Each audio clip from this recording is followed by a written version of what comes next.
What's up guys, welcome to another video. Today we are going to be installing a ported GT manifold on the truck. It does have one, but it's not ported. I'm going to see the difference. And I also am doing a PS5 giveaway. The way you can enter is purchasing a decal, which is the Coyote decal. Every decal is one entry. They are on the website by the time this video comes up. It's going to be in the description below or in the first comment. Go ahead and purchase your decal to win a PS5. It's either a PS5 or $500 cash, either or, winner picks. All right, let's get into the video.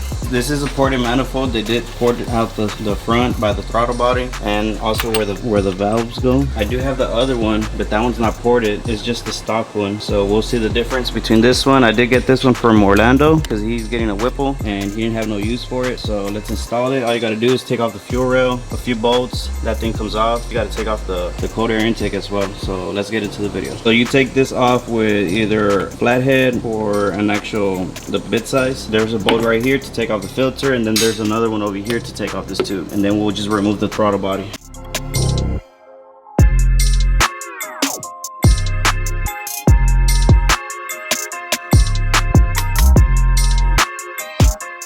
All right, we took off the cold air intake. Now to take off the throttle body and start taking off the fuel rail, disconnect some cables. So let's do that.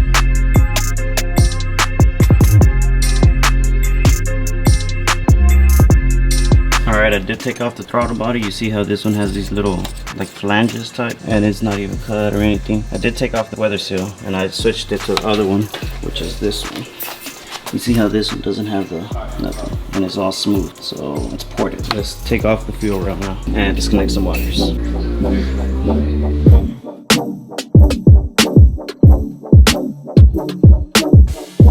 Alright guys, we disconnected the lines. Now we're about to disconnect fuel. Just watch out whenever you disconnect this piece, it does squirt out. So just watch out, have a little rag with you just to catch the extra fuel. And to take off the fuel rail, there's like 4 screws. There's one right here, one right there, and then there's another 2.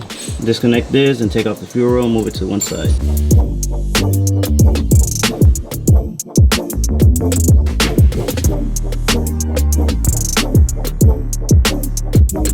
Before lifting the fuel rail, make sure you disconnect the injectors and then you can lift the fuel rail. I usually just lift it up and move it to the side instead of disconnecting this fuel thing. You have to disconnect 4 cables. This one was going right here, and then there was this one that went on this valve thing. So there's 2 more in the back. Make sure you disconnect them before you pull out the manifold. Then we're going to take off the screws, which is, I believe there's 6. All right, we're taking off the screws. We did disconnect 2 cables. Can't get to the last ones. We're going to move the manifold a little bit more to the front and then be able to access those cables to disconnect them. All right, we just took off the manifold. I am going to swap out the gaskets to the other one, to the ported one, and also the map sensor. I went to go buy some red RVT gasket maker for high temps. I'm about to put in the map sensor on the manifold. I'm gonna screw it on and then assemble it back on. All right, I went ahead and put the RTV with the map sensor. I'm about to install it back on. You pretty much just repeat the process just backwards. Don't forget to connect all the clips, all the vacuum lines. What I usually do is pretty much plug in the map sensor connection first. I pretty much bolt on the manifold and then I put on the fuel rail and then I connect all the wires and the vacuum lines and all that sort of stuff.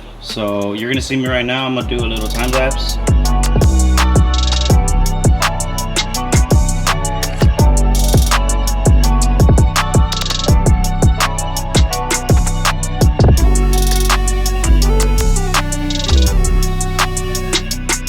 Alright guys, we just installed the manifold, the fuel rail. I'm about to connect the last piece and the vacuum lines and the cold air intake, and we'll start it up to see how it sounds. Alright, make sure you connect all your vacuum lines. So we have this one. Make sure you hear the clicks and your catch can as well. Don't forget to connect that. Make sure all of them are not loose. And then we're gonna install the throttle body. Don't forget to connect the 2. If not, it won't turn on.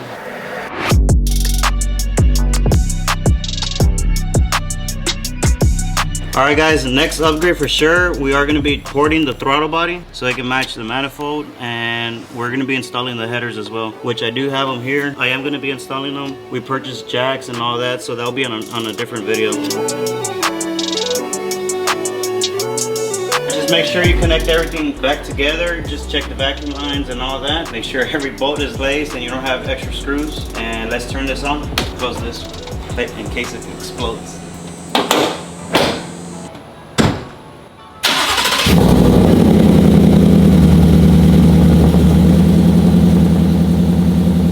Alright guys, the truck turned on perfectly fine. Next thing will be installing the header and doing an oil change on it. But the headers, it is going to take a while. I'll probably be driving my brother's truck for a bit. Comment down below if you would enter a raffle or a giveaway, either or. And remember, I said the PS5 is right here. You can enter with a decal. Every decal is one entry to win this PS5. And it is the one with the CD. It's not the digital version. It is 825 gigabyte. I'm about to pull the truck in and do a quick oil change and pretty much continue with the vlog in a bit. Let's get it. Right, Bash?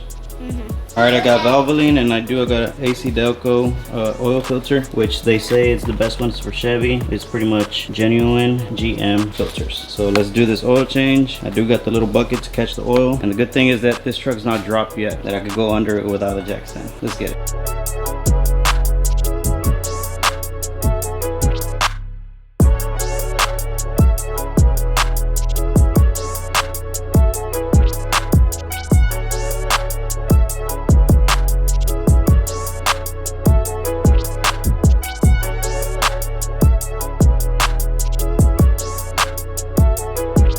Alright guys, we just drained everything. I'm about to top it off with the fluids. They said that it was 8 quarts. Right now I'm gonna put 8 quarts, turn it on, let it cycle, and then turn it off, check the dipstick, and if it needs a little bit more, then we'll put a little bit more. So let's get to it.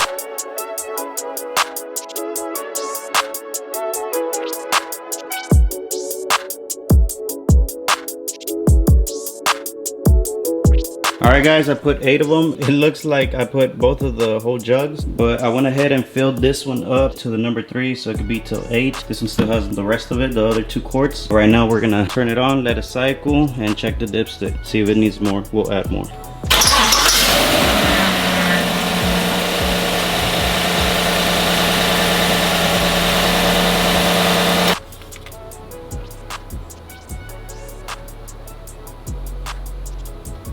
Alright, in this case it's right at the mark, so we don't need to add extra oil.